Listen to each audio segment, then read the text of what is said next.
On behalf of the European Association for the Study of the Liver, we welcome you to the Best of the Nurses and Associates Forum at ILC2016 in Barcelona. Following this presentation, we encourage you to explore all of the educational offerings on Ezel's Liver Tree has on this and other topics.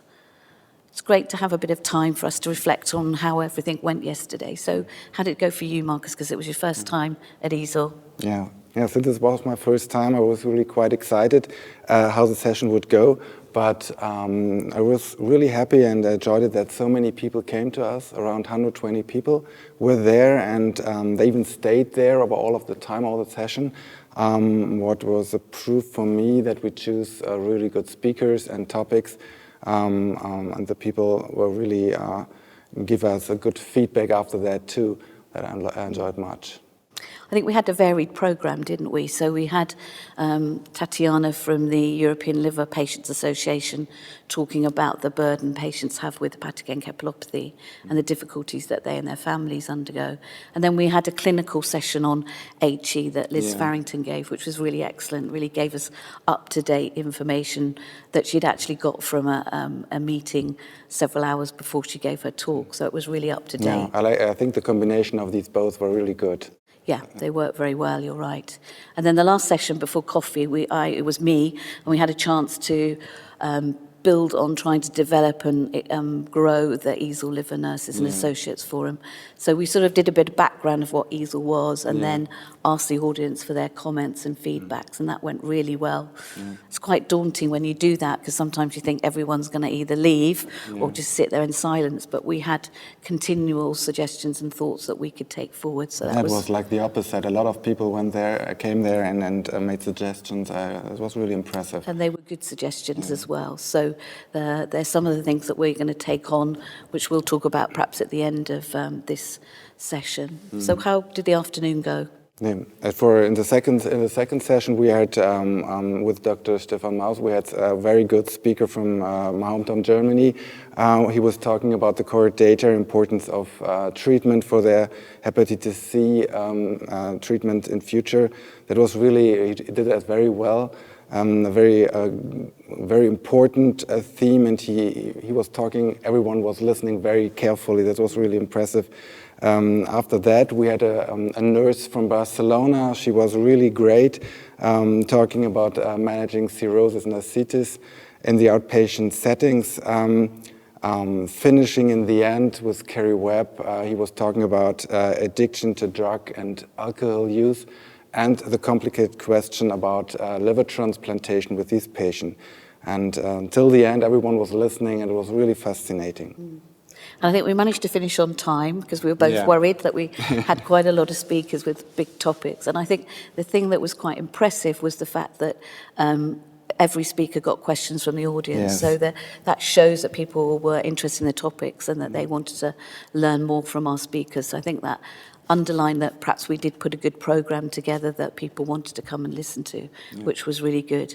Have we had any feedback from anybody? Have you spoken to anyone about yesterday? Yeah, we got feedback from the speakers. We got good feedback, and we got feedback from the audience in a one-to-one talk we had during the session and after the session. The people came and were looking for contact and giving us feedback, and we already started evaluation to get more information about what we could do in future, what the audience is missing maybe in future, and to get much more information about our audience too. Yeah, and I think that was really helpful, because I think although it's been a good session, we both really enjoyed it. It went really well. We had a good atmosphere. It was very well organised by Ezel as well. Some of the problems with running the Nurses Forum and Associates Forum before has been that we don't know who the audience is. We don't know who's sitting in the room, and we have no idea whether they enjoyed the talks, what they thought of the speakers, whether they would like to have single topics, separate topics, and we don't know how to plan for the future. So I think that was why it was really important for us to have some evaluation forms, which I think a large percentage of the audience filled out, and we'll be able to feed that back to Ezel, and we'll also then be able to future plan what we might do next year, which is really exciting. Yeah, and we are very happy that Ezel is working with us together and to find that out and to improve that for the next years. So I think the whole day went really well, but then we had to go to a meeting with some members of the Ezel committee because we've been working with them to try and look at how we can improve and develop the Nursing and Associates Forum, but also to try and encourage more nurses to join Ezel, and to also work with developing education for the liver tree, and also to work with our patient organisations as well, some of whom were in our audience as well. So they're very inclusive, Ezel. They want to support us. And so some of the ideas that we've suggested that may be new for Amsterdam in 2017 will be perhaps to have a whole day forum, but maybe to move it, because I think one of the problems is it's on that postgraduate day, and a lot of nurses work in those topics and they want to go and listen to those talks, whereas to be absolutely honest, you don't really want to go and sit in lots of the scientific days. So moving it to that day where there's more posters and more science would make perhaps our audience bigger and make it a more attractive visit to Ezel in the future for nurses. So I think that's a really excellent development, and we're going to work with them to see whether we can implement that next year. Is there anything you think we can improve on for next year, do anything better? As you told already, I think it's to make the platform bigger for nurses. We really need more time, and otherwise we got a lot of from the evaluation. We got some information. We have still to review that, and then to improve the program much more better, if it's possible, than this year. But we have to see that. And I think we'd also like to sort of survey the audience just to see who they are, what their roles are. Because I think across Europe, we don't really understand all of the different roles of liver nurses and how we work and how differently we work.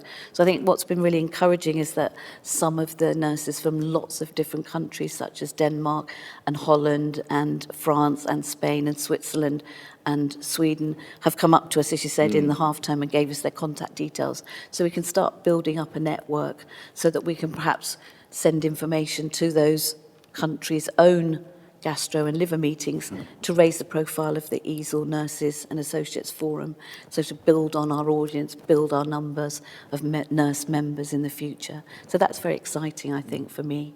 So in summary, my highlights, I think, from the afternoon were the 2 talks on HE, because I think that Tatiana Redkick gave a really good overview of where the European Liver Patients Association can really support patients and carers in dealing with HE, but they also have a very important role to play in raising awareness of HE, both to our medical nursing side, but social care, but also politically to go to the government and say we need more money and more resources, because a lot of these patients are not getting identified early enough, and that impact on their quality of life is really detrimental. So I thought that was the really good point she got across. And I think Liz gave us an overview of hepatoencephalopathy. It's a difficult word to say, and therefore a lot of people don't understand it, and it's often the complication of liver disease that gets left behind, the Cinderella of in competition with ascites and varicose bleeding. And I think we don't know enough. We think a lot of people are underdiagnosed, so they don't get the right treatment and their life is quite miserable. And people who have minimal changes where their personality changes, it can be very difficult to live with somebody that you don't recognise, you don't particularly like anymore, but you're expected to care for them. So I think she gave a very good overview of what HE is, how to treat it, and what we should be looking out for, but also the fact that we need to recognise it more. We need to use some of the tools that are out there so that we can make an early diagnosis and treat people. And I suppose one of the questions that came from the audience was that actually, even when you first diagnose a bit of minimal HE, why don't you start some lactulose then? Because you may prevent future complications of HE. And that was a really good question to take away and think about. So I thought that was really excellent.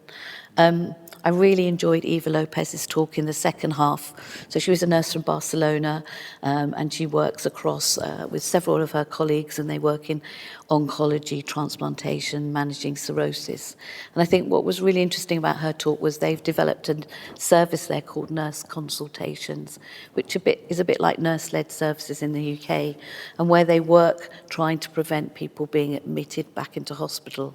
So they work very closely with the patient and the family and giving them lots of education and lots of time so that they understand what ascites is, how to treat it, but also start that treatment at home. And I think she shows some really good data, which I'm sure her hospital was very pleased with because it will have saved them a lot of money. That over the 2 years, they had reduced their admissions in via A&E, which was very substantial. And I think that was a fantastic service. And I think what it did for me is it demonstrated the difference between medicalised care and the value that nurses bring to managing their patients with liver disease and the value that they add to that. So it's called value addedness of that nurse-led service. So that was really excellent. And then I think finally Kerry gave a wonderful talk about us considering patients with drug and alcohol addictions for liver transplantation. There are a lot of people with alcohol-related liver disease who never get assessed by a transplant service because someone's made a judgment on them. I think what he was trying to say was everyone should have a chance, be assessed by a specialist who knows about drug and alcohol addiction, and use the guidelines that are out there, because some people will be successful and others won't. But don't stop them getting to that stage where they get the assessment. So I thought that was a really good take-home message. What were your highlights, Marcus? I really enjoyed the talk you had. It's about the important theme of building the Nurses Forum in future, and the interactive discussion we had after that with the audience. That was really great. We got some input from them. I think the main points were development and educational models in the future for the nurses, and looking for having abstracts, places where they can put it, and which are reviewed by nurses. That's, I think, an important point too. This would lead in scholarships for nurses to attend and present at Ezel. And in the end, hopefully that could increase the nurses' attendance and nurses' research as well. I think that was really important, and it was good that the audience was discussing that with us. I think so too, and I hope we will see more, or all of you who are watching this in Amsterdam in 2017. Thank you.